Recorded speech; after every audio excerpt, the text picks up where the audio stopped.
Welcome to another Kings of War battle report. Forces of Nature versus the Kingdoms of Men. 2,000 points. The scenario was RAZE. No unit in the Army of Middenland has ever distinguished itself more than the 1st Pikemen of Middenland, the Indomitables, at the Battle of the Swamp. Their valor will be told in tales forever. Sean Dietrich, historian, The Forest Wars of the North. So this is yet another variant on the Samuel Nordberg list. I've decided to take, instead of taking the 3 generals on Winged Beast, I was trying to use this army for a MegaBattle, and so I put some cannons in it, which means I had to drop one of the Griffins because I just knew they wouldn't have any place to land in a MegaBattle. But I kept one, for flank charges and for super chaff and all that. So with that said, I took 4 regiments of pikemen, 3 troops of fanatics, 2 hordes of foot guard with indomitable will, 2 cannons, General on Winged Beast, an ASB with loot, a hero on a Pegasus with Mesa Crushing and Indomitable Will, and the Captain for a total of 15 drops and 25 unit strength. Okay, this game was the scenario was RAZE, and what I saw looking at this table was that there were 3 tokens that I needed, and they were all on the left side. So I deployed strong left with my pikemen and my fanatics. Versus just spreading across the board.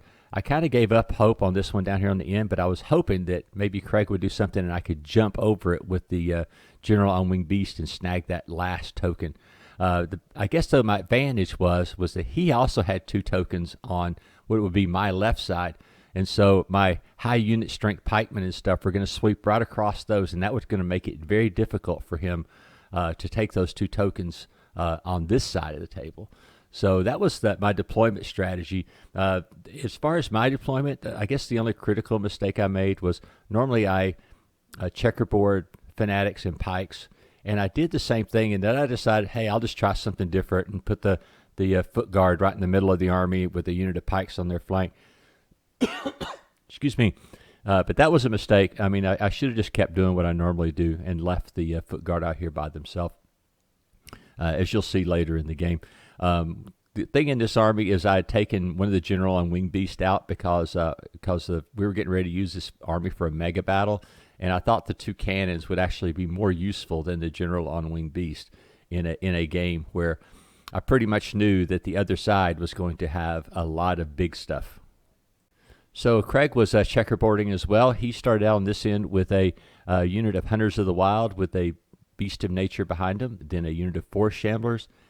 I'm not sure what his characters are. I think that's a Forest Warden, but I'm not positive.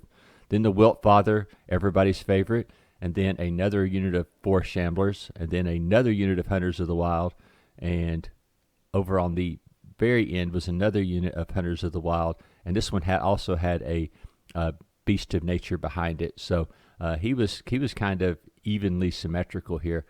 I really kind of don't understand the deployment because if you look at that picture, the same thing applies. He had 3 tokens on his far right, but he's kind of shaded to the far left, and so that's going to have an effect on the battle just because the game basically is going to turn like a big swinging door. If you think about it, it has to in order for him to achieve his objectives. So anyway, it's going to be interesting. I looked at this and I really felt that I was out deployed on the right side here, hoping that something would happen. But he was going to be able to jump those units that are here on his left side straight into what's my pathetic right side, and I'm afraid I was going to suffer. I even saw it on deployment. I was like, oh no, this is going to be bad. So yeah, this is after the scouting move. Essentially, his entire army except the 2 Beasts of Nature were able to get to the half line right off the bat.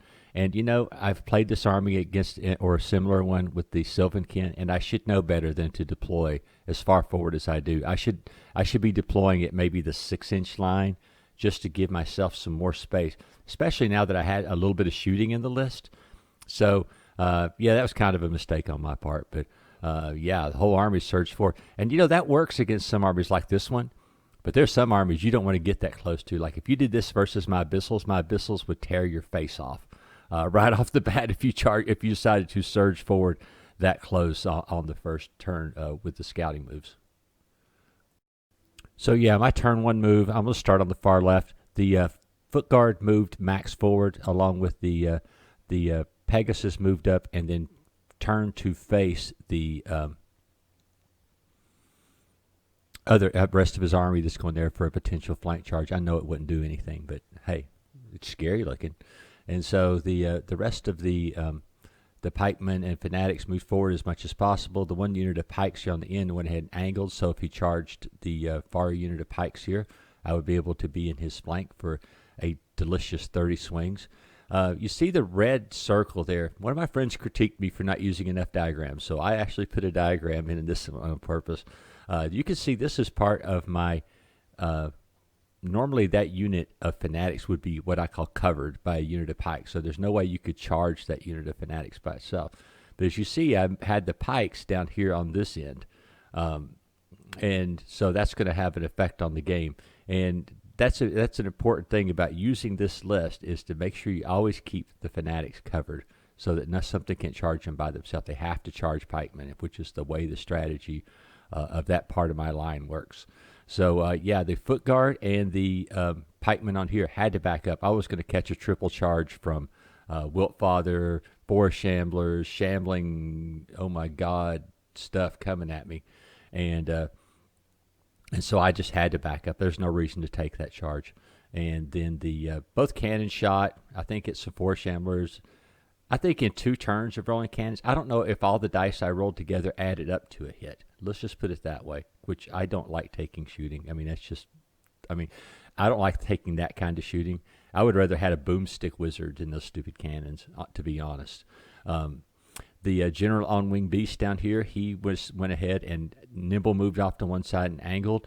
And the way I was thinking here was that if something charged my pikemen on the end, I'd be able to flank charge them potentially. So that was the thought with him. I don't know if it was the right thought, but that's what I did.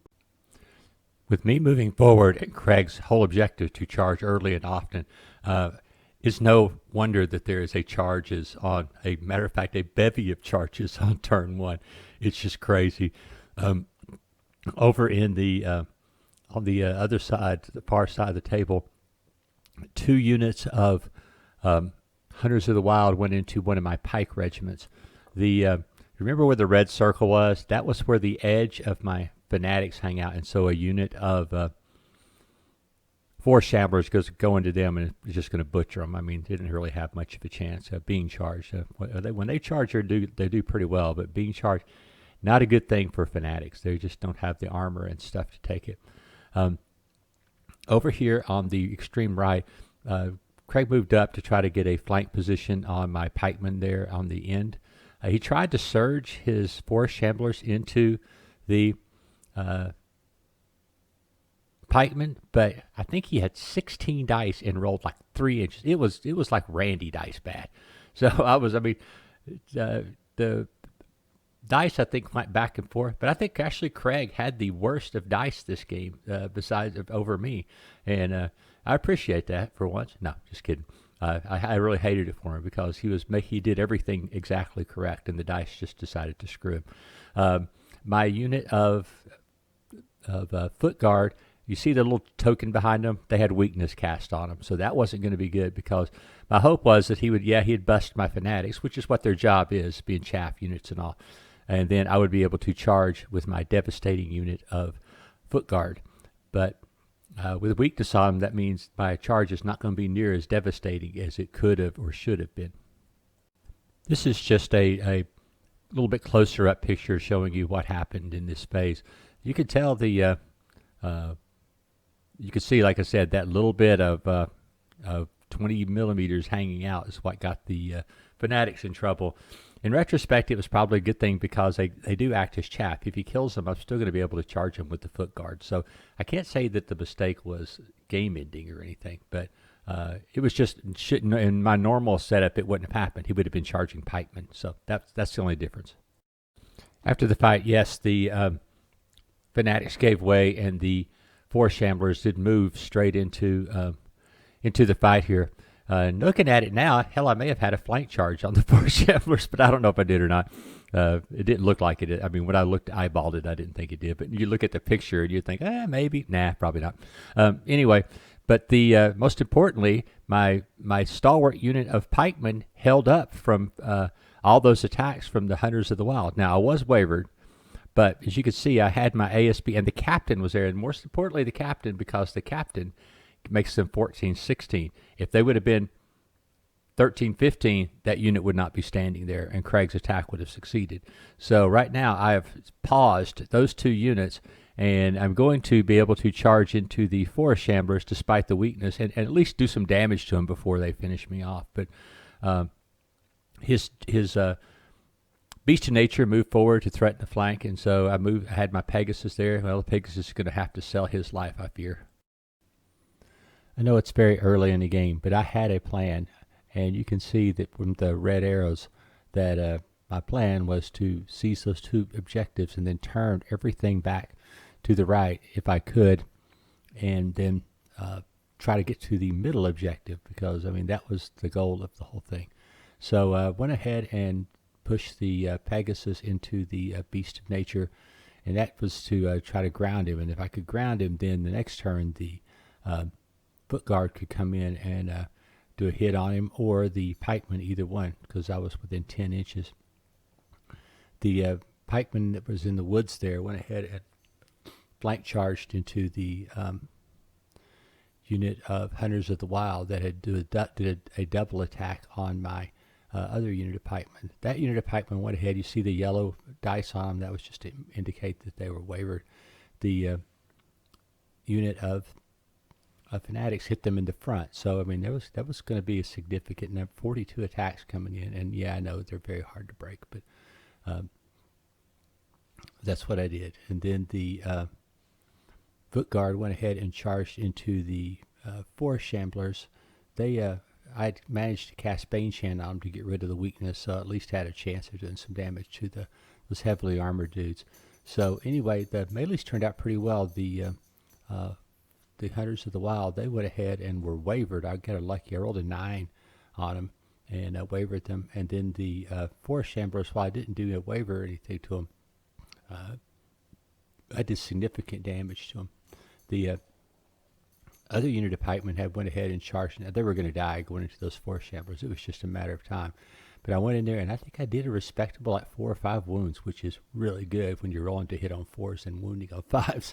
So, so I was pretty happy with that.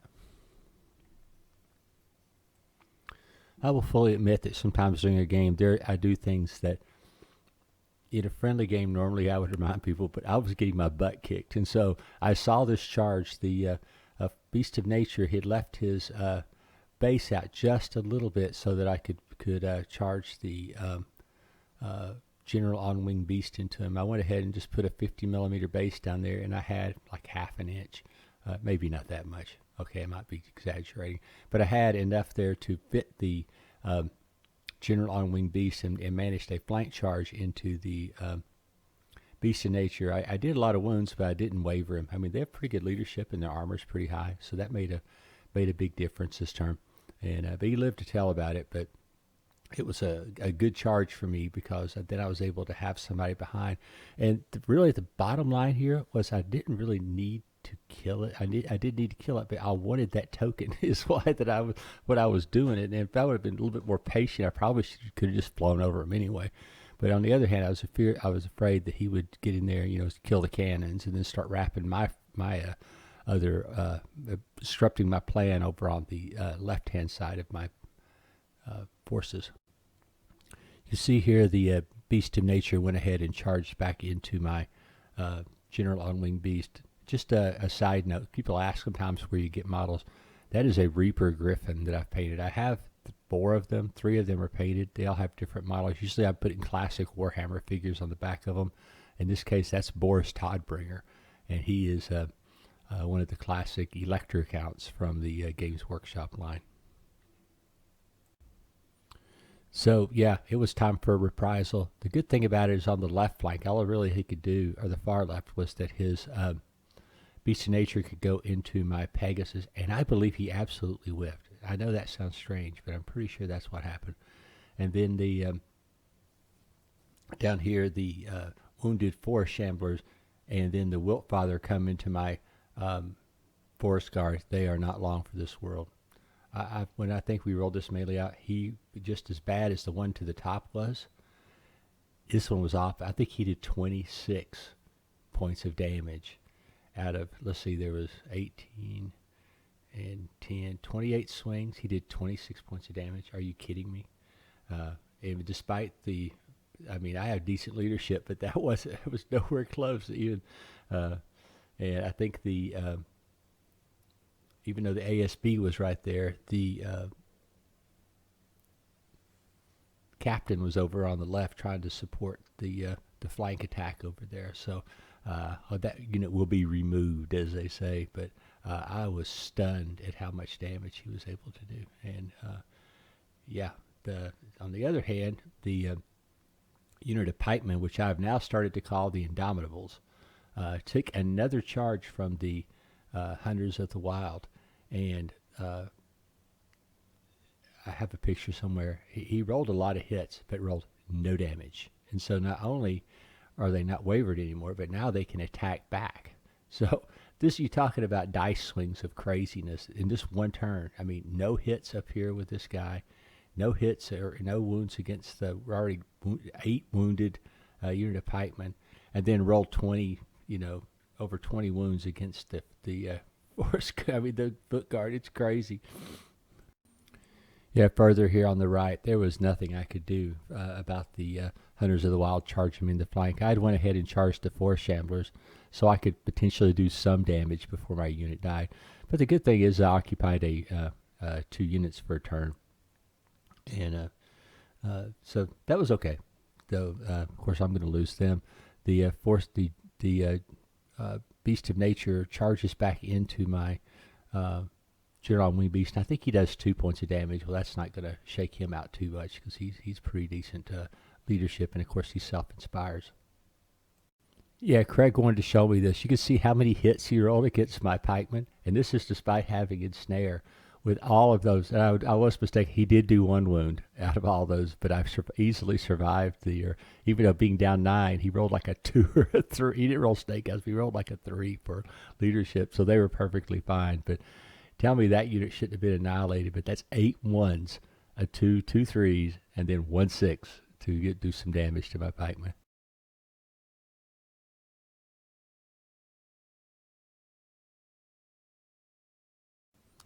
So here it is after the foot guard were slaughtered. It's getting ready for my turn, though, to reprise. The Wiltfather comes charging on forward to be able to take out the cannon, and I believe the Hunters of the Wild that wiped out the pikemen went ahead and came forward to slaughter the other unit of pikemen. But I may be mistaken. I'll have to look at the next picture. But you could tell the battle, he was definitely bending toward the left. But on the other hand, my left was really strong right at this, basically because of dice rolling, because of the whiff on the pikemen and the fact that the other unit of Hunters of the Wild were wavered. My left flank was actually holding up really well, and every so much I get kind of despondent in the game, and I just kept letting it flow because Craig's dice were rescuing me every time something bad happened. So normally it's my dice rescuing him, but this game I really have to say that the dice were definitely in my favor. This is not going to be good. So the Wiltfather, and I think it's a Forest Warden there, but you can also see the Hunters of the Wild had came into the flank of into the cannon. And up in the top corner, the Forest Shamblers turned and went back to help the Beast of Nature. And the reason why is because if this turn, I was a pretty good chance that I was going to get rid of the Beast of Nature, and then I would have the Flyer running free in the back of his armor because I've already got his grounded. So I'm in good shape. The little token on my General on Wing Beast is he had managed to throw weakness on him. So I was just down to crushing 1 instead of my normal crushing 2. Now it's time for my Retribution turn. Up in the left-hand corner, you can see that my foot guard and the Pegasus recharged into the Beast of Nature. I don't know why I didn't just fly the Pegasus off. Maybe I did have damage and lost the dice somewhere. But I don't know why it didn't just fly off, because there's no reason to sit there and fight when I have 25 attacks from the foot guard come in. And these are my foot guard from my old army of Midland. So they are the Midland foot guard, as opposed to the ones on the right that were butchered there from the Tübingen guard. So some old classic GW figures that I'm deploying in this game. Down here in the bottom, the unit of Hunters of the Wild that bounced off, they were getting charged by the captain in the flank, and then the pikeman in the front. I just couldn't get anything else in because I just finished slaughtering the Hunters of the Wild there, and so now the 2 units of fanatics and the 2 units of pikes are now moved toward to stop the rampaging, because I'm sure the Wilt Father is coming over here to mess with me, and he pretty much kills a unit a turn when he wants to. After the General on Winged Beast killed the Beast of Nature, I thought about trying to go a die 6 inches forward, but I think that I realized it was just not far enough to get me out of the way from the charge of the 4 Shamblers, because he had 3 Shamblers, 3 Surgers right there, and it was just a matter of him getting me. And so I just went ahead and just sucked one up for the team and just said, hey, I might survive it, and hope for the best. So that was my thought there anyway, but I wasn't counting on surviving that. Just want to point out something back to my strategy. The thing is, I'm pretty sure he's going to move his Hunters of the Wild toward my cannon and kill it, and those guys are going to move toward the General on Winged Beast. And the cool thing is that abandons the tokens. Because I think if he would have turned just ignored that guy and sent those other ones down here, they may have been able to take the tokens that are in front of my army. So it was a good distraction, losing that 1 unit. Yeah, it was bad, but now there's 2 units over there in La La Land, and now the 4 Shamblers are going to charge off toward my General on Winged Beast and leave that token unaccounted for a while. Something I failed to mention, you notice there's no 4 Shamblers in the picture anymore. Oh my gosh, my cannons finally hit. One of them hit. Now this is after 6 dice of rolling. No, 12 dice. My cannon finally got 1 hit. And of course, when I rolled the damage, I rolled a 1. What would you guess? But I rolled a 2. I did 2 wounds to his 4 Shamblers and killed them outright with a reroll. I think I rolled like 9 or 10 twice in a row. So the dice bonanza for me was good, and that really helped solidify my left flank over here, not having to deal with those guys. So in Retribution, the Wilt Father was pissed off, and he went in and charged the cannon, and then the Hunters of the Wild went in and charged the other cannon. And you can see up there the 4 Shamblers have charged into the General on Winged Beast. Well, if I hadn't had any wounds on the Pegasus, there were no wounds left now, as the Beast of Nature finally does Beast of Nature things and butchers him. He is not going to be long for this world, though, with those great swords. Those foot guard going to hit him in the flank next turn and just slaughter him. Down here, the Indomitables, my feared pike unit, gets wavered. They don't even die again. You can see I put that big red chit on them just to remind me they were wavered. But I think I'm at 10 wounds and still alive, if you can believe that. I've held out. There's no way that unit should be alive. That unit should have been dead like 4 times over. Over here, the General on Winged Beast survived the attack, and I kind of figured he would from the 4 Shamblers. He rolled pretty well on me, but I think it was just a waiver. So that was unfortunate for me. But on the other hand, I'm not dead, so at least I'm still occupying space and time over here.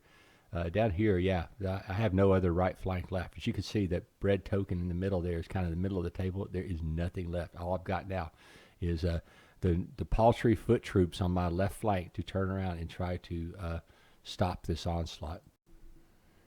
During the turn, I got rid of the unit of Hunters of the Wild with a flank charge from the very, very potent fanatics, and they wiped them out. And then so the the unit of pikemen that had freed up, I decided to move toward the middle objective because right now he had the Wilt Father and he had those three characters. Well, I liked my odds against the characters because if they got in and got stuck, the fanatics would slaughter them. Either one of the two units, because you remember they have wild charge. Um, the Indomitables now turn to face the anger of the Wilt Father, and but honestly, the worst thing that a big character like that could end up fighting is a craft unit of pikemen with ensnare. So that was a good thing for me. Up here in the top, you can see my strategy is playing out. I have the foot guard have one token, the other unit of pikemen has the other token, and then the last unit of pikemen, I just decided to go for it and try to go ahead and capture the middle one. So that was my plan. And the thing is about Kingdoms of Men, the pikemen, is they're deceptively powerful just because of everything else. But on the other hand, their unit strength 3. That's the same as some people's hordes. So that's that makes them very potent in this end game of objective grabbing, because they have to have, literally he had to have two things to come in there and negate my strength. And as you see, there's no units on the left hand side except those three little singles there, the Wilt Father and those two characters that could even take an objective. So I was in pretty good shape here as far as the ability to pressure to win this game. So now he had to go into a killing mode and try to get rid of as much of my unit strength as possible.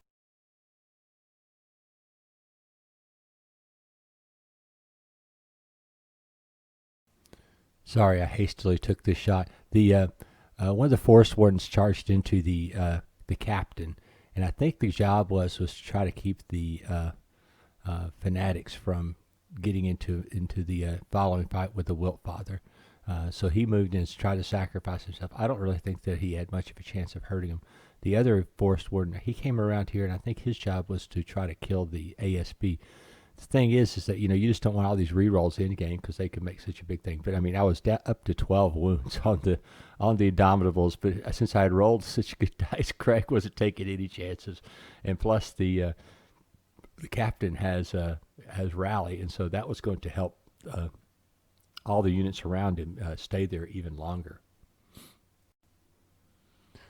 So this is toward the very end of the game. I think this is turn 5. I have scored 3 objectives now, and you can see that the one objective right in front of me does not have anybody of Craig's army on it. So the Wilt Father is trying to fight his way through there, but excuse me, the fanatics had charged him in the flank. The Wilt Father had overran, trying to get away from him, but he had rolled like a 1 or something. So then I flank charged them. The other fanatics decide to charge in to help the general, and the general just beats feet out of there. There's no reason to stay there and get beat on like I did the Pegasus. So he moves out, and of course he's adding his rally to the units around him. He did take some wounds. I think he's got 1 or 2 on him, so he did suffer from his charge by the Forest Warden. But the ASB is standing there waving his flag very proudly to try to bolster on the home team. You may ask, why is the general on Winged Beast, who should be dead, running over there to secure the 4th objective for the Kingdoms of Men in my army of Middenland? Oh, I know why. Because Craig rolled Snake Eyes, and so he was able to back up an inch and turn and move 10 inches toward that objective. That was just nasty mean. I could not believe it that he rolled Snake Eyes over there. The Hunters of the Wild, they are turning to go toward the middle objective there. I should be able to get my pikemen turned around, ready to face them, and there's probably nothing worse than facing pikemen in the woods. But thank goodness the Hunters of the Wild have Pathfinders, so that at least that won't affect them. For my friend Visibly Riley, the obligatory Snake Eyes shot. I was up to 15 wounds and he rolled Snake Eyes and salvaged my general on Winged Beast. I was so happy. I just could not believe that he rolled such bad dice. I mean, the whole game, his dice have just been victimizing him. And then on top of this, I mean, there was no way I was going to live to get that token. But I just thought, well, hell, I'll at least try to pull him away from his token and keep him from scoring with it.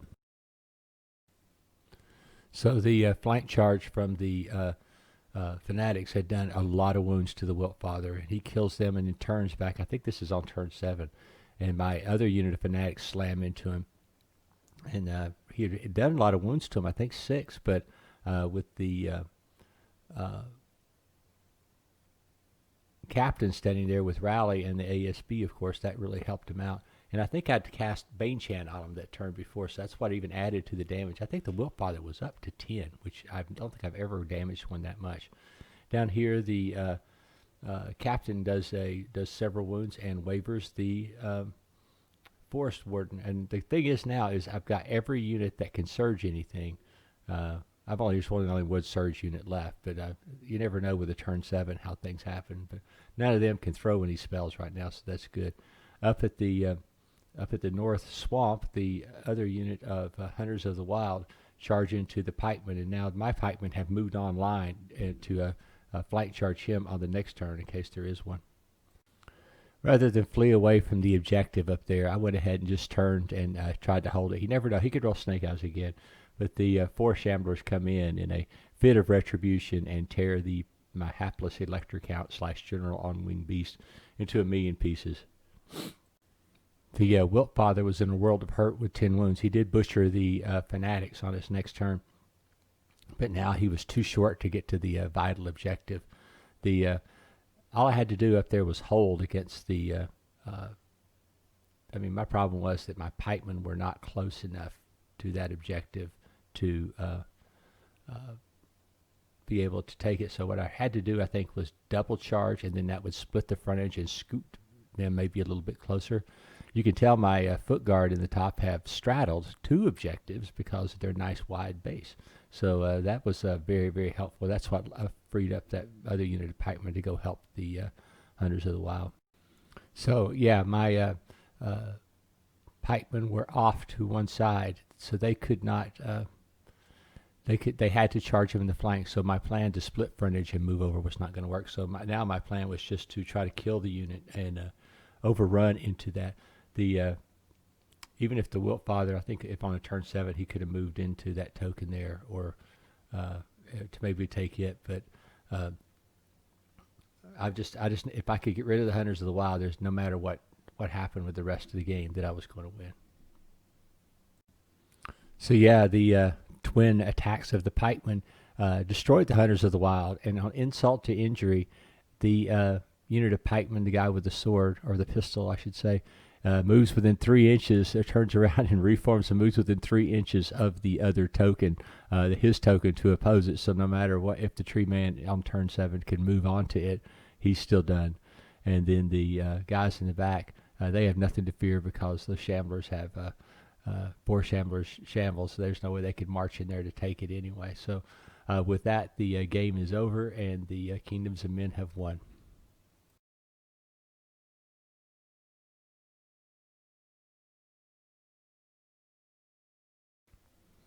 I have to admit, I'm not a fan of cannons. I mean, in a MegaBattle, which is what we were going to play, they would have had a pivotal role, I think. But in a game like this, I guess in my mind the dice do stuff. But on the other hand, the cannons did in this game manage to get off that unit of 4 Shamblers, and that was huge in the because I'm trying to eliminate the unit strength since I'm playing. I think this is RAZE playing this scenario, and so. Yeah, they're 200 points, but they killed a 200-point unit. So I guess I just need to rethink my ideas on cannon. But I really think that if I would have had another 200-point flyer, another General on Winged Beast, that it would have been far easier to play this game. The thing on my right flank, I thought I kind of made a mistake with the Fanatics, but now that I look at it, basically they're a chaff unit anyway. So he blows through them, but then my foot guard managed to charge into his 4 Shambler and did a lot of damage. And then that let the cannon actually kill him when it finally rolled a hit on the next turn. So, I guess maybe I need to rethink that was a mistake or that the cannons were a bad idea. So what really got this game going for me was my left flank. The pikemen and the Fanatics just performed the most mundane parts of the army just go wild. And and hold off the furious assault over here. And I have to throw it out there for the Indomitables. That's the unit in the final thought picture. Excuse me, Craig and I named him that after the game because after holding off all these attacks, finally are butchered by the Wilt Father. But it was just so funny that they just had lasted as long as they did. And Craig's dice, I have to admit, there's no way I should have won this game. It was just his dice rescued me everywhere that I could possibly do. So I had a great tactical plan, don't get me wrong, but his dice helped save my plan. I guess that's what I'm trying to say. The General on Wing Beast surviving, the Indomitables surviving till almost, this was turn 5 or 6, I think, before they finally died. I think it's 5. But anyway, the dice really rescued me in this game. And, really deployment-wise, I knew he was going to scout his army. There was really no reason to have set up on the 12-inch line. I should have set up at least 6 inches back and maybe let myself get another cannon shot or two before everything comes surging into me.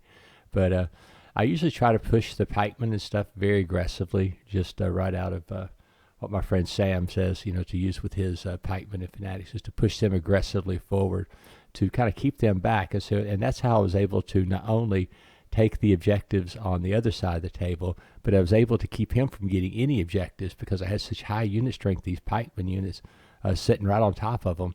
And so I had such high unit strength that, you had to deal with them. And pikemen are just an annoying, crappy unit that to deal with because if they're in snare, they got armor 4, and if the captain is there, they have morale 14, 16, which is just like an elite regiment. So, they're a pain in the butt. And in this game, I really think that the pikemen of any of the models were actually the MVP. Even when I was doing unexpected damage with them. The Hunters of the Wild, killing them, that was kind of a shock because Hunters of the Wild have armor 5. But when you get 45 attacks, stuff starts to add up after a while. And I think they were wounded for something else before too, but I digress. But that was a pivotal turn on turn 7 that locked in the game. So anyway, well, Craig, that was a great game as far as I was concerned. But your dice, I would have been insane by the end of that game, as bad as the stuff rolled for you. But you'll get me next time. You should have had me this time, but I think maybe that my unit strength in the end was just what was so high. I had 25 to I think he was like 17. So at the end, you could see that unit strength paid off as far as trying to win this scenario. So I like that army. I always have. I liked it when he was playing it with Sylvankin. I liked it, and now I think with the Beast of Nature in it. It is a much better force than it was for Sylvankin, especially since you can just move the Wilt Father over with him and play basically the same army, except now that you've got some better pieces in it. To me, the Sylvankin army, unfortunately, is dead. I just don't see the whole benefit of taking that army anymore when I think Forces of Nature is a much superior force.